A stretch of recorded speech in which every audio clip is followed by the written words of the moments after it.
Welcome to the Jamaican Heritage Hub.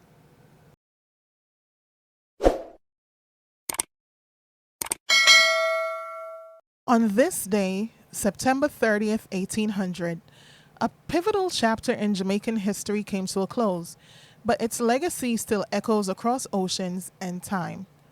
This is the story of the Maroons of Trelawny Town who were deported to Nova Scotia, Canada, a people of strength, resilience, and unbreakable spirit. From the rugged hills of Jamaica to the frozen fields of Nova Scotia, and finally to the shores of Sierra Leone, the Maroons carried with them a defiance against oppression that still inspires to this day. The Maroons were descendants of formerly enslaved Africans who had escaped slavery and built their own independent societies in the mountains of Jamaica. In the Cockpit Country, their knowledge of the land made them formidable.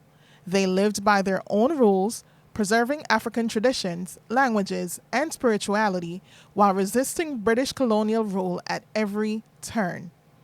By the late 18th century, the Maroons had already fought and won one war against the British, but the peace would not last. Tensions grew between the colonial government and the Maroons of Trelawny Town, and in 1795, the Second Maroon War erupted. The conflict was fierce. The Maroons, though vastly outnumbered, used guerrilla tactics, striking swiftly from the forests and disappearing into the mountains. British troops struggled against this unconventional warfare, but eventually, the British turned to scorched earth tactics, destroying crops and using bloodhounds to hunt down fighters. The Maroons, facing starvation, were forced into a truce. The British promised leniency, and of course, they broke their word. Over 500 men, women, and children of Trelawny Town were captured, exiled, and transported across the Atlantic to a cold, unfamiliar land, Nova Scotia. In April 1796, Maroon families were forced aboard crowded ships. The journey was long and punishing. Disease spread quickly, and many fell ill. Some never survived to see land again. Those who did arrived in Nova Scotia in July, exhausted and disoriented, stepping into an entirely different world. Nova Scotia was no promised land.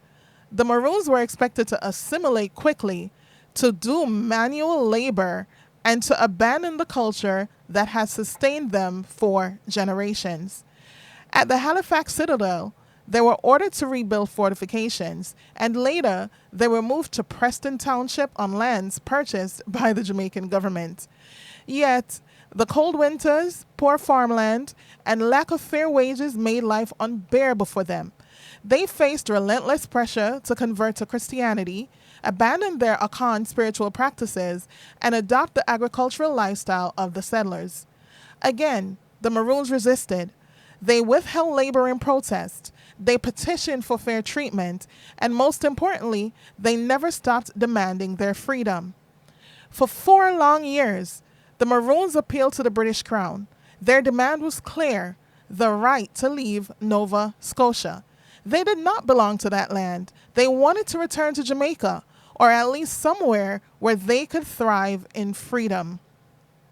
Finally, in 1800, the British made arrangements.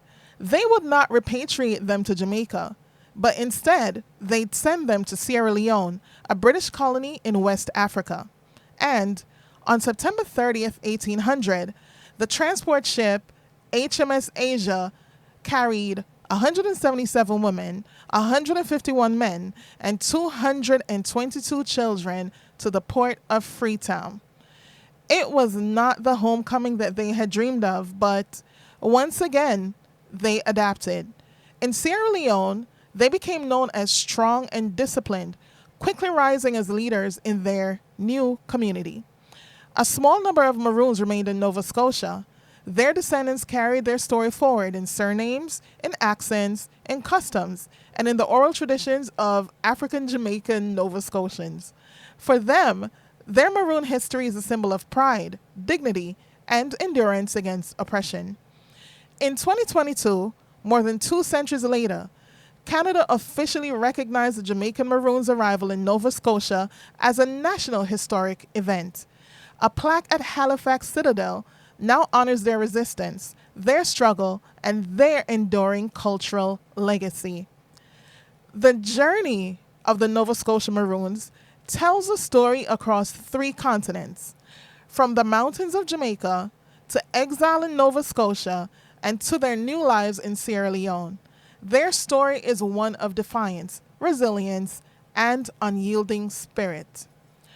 So, on September 30th, we remember the Maroons who were deported to Nova Scotia, not only as exiles of the past, but as ancestors whose fight for freedom continues to inspire us across generations.